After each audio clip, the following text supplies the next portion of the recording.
agama itu nilai perjuangan, sedangkan kekuasaan itu pengawalnya. Jadi kalau Anda beragama kok tidak punya kekuatan politik, itu akan lemah. Itu sebabnya Kiai Hasyim Asy'ari dulu mengeluarkan fatwa jihad.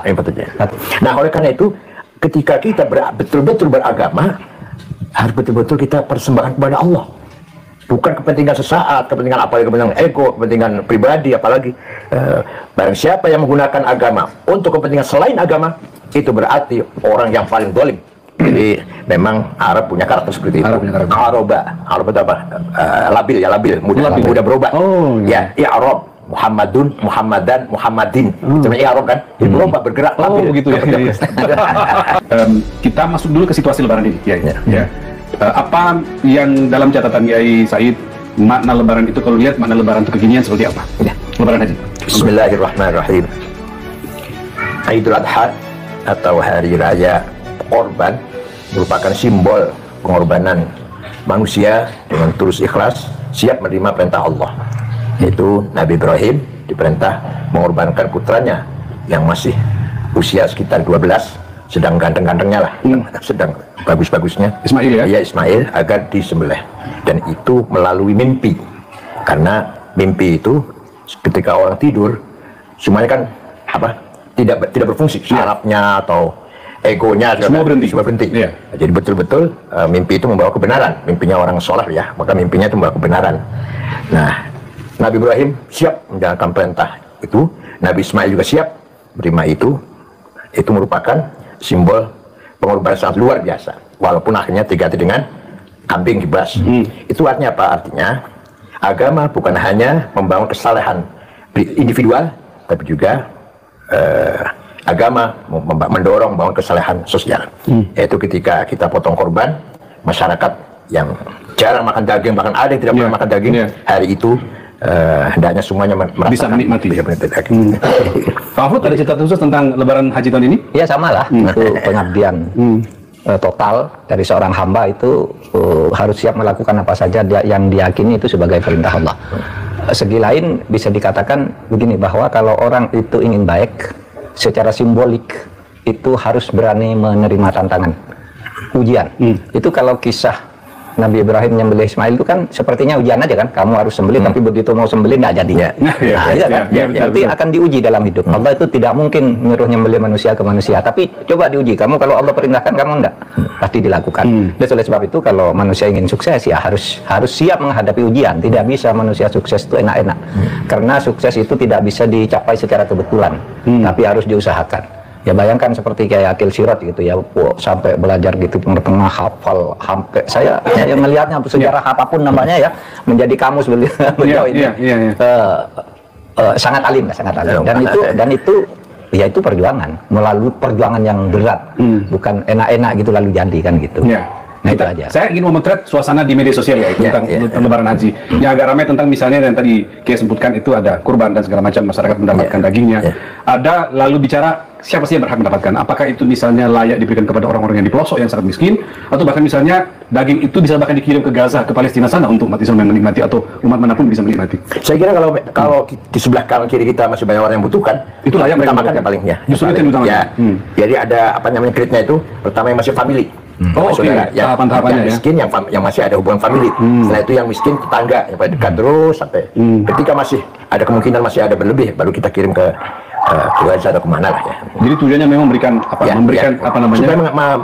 mewujudkan kegembiraan bersama. Hari raya. Ya, saya ngambil medsos karena apa-apa sekarang tuh orang namanya di medsos Pak. Dan bicara soal medsos Pak Mahfud, kita lihat hal-hal yang viral belakangan ini. Salah satu yang viral itu pernyataan Kiai Said ketika diwawancara oleh teman kita di podcastnya Akbar Faisal tentang Kiai Said itu mengatakan bahwa selama ini Islam itu cenderung hanya dijadikan kepentingan politik, dan ketika itu dijadikan kepentingan politik pasti ada penyimpangan di dalamnya. Pak Yai, saya minta menjelaskan, nanti Pak Mahfud juga ikut menambahkan sebelum kita masuk ke pembabakan ini. Agama itu apa sih?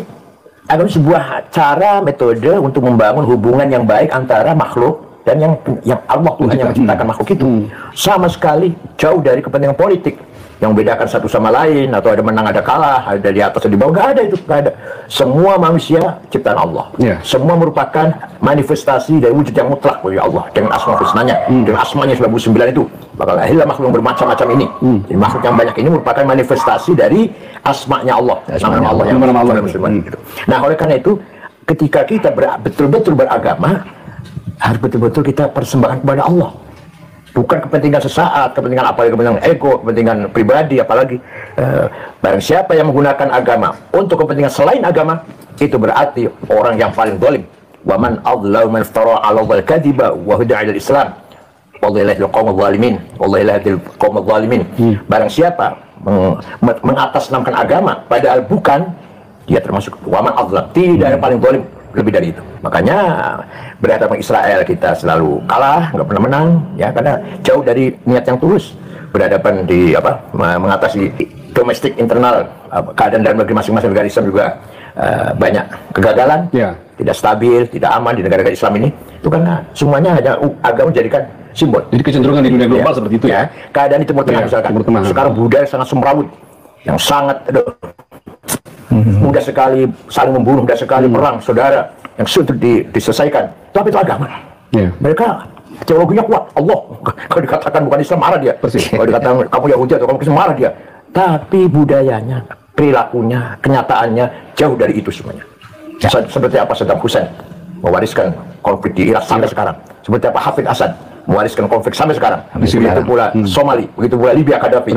Somali bubar, dan Somali bubar 100% Muslim, 100% mazhab Syafi'i Somali itu. Libya sampai sekarang sudah berganti-ganti perdana menteri berapa kali nih?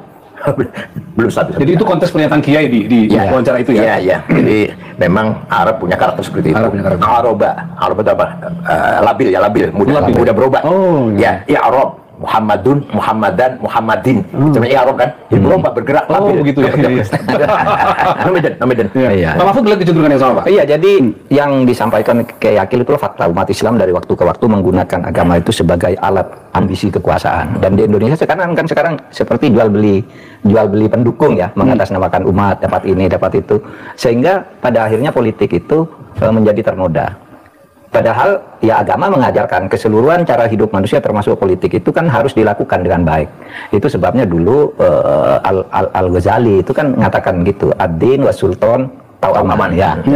Menegakkan agama, memperjuangkan kebaikan agama dan punya kekuasaan sultan politik itu saudara kembar.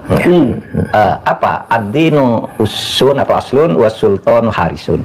Agama itu nilai perjuangan, sedangkan kekuasaan itu pengawalnya. Jadi kalau Anda beragama kok tidak punya kekuatan politik, itu akan lemah. Itu sebabnya Kiai Hasyim Asy'ari dulu mengeluarkan fatwa jihad. Fatwa jihad kan? Risalah. Itu kan agar politik itu tertata dengan baik, memperjuangkan agama. Gitu, kebenaran, kebaikan agama untuk seluruh umat manusia.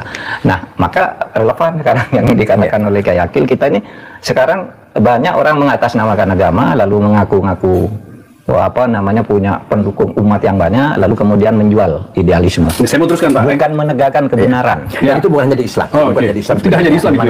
Ya, ada di setiap agama terjadi seperti itu. Terjadi Martin Luther protes karena waktu itu ya dibuatkan agama dijadikan alat mengeruk keuntungan. Terjadi Buddha. Siddhartha Buddha Gautama protes kepada hierarki Hindu ya, karena melihat biksu-biksu Hindu sudah menyimpang lah, maka dia keluar. Sampai semua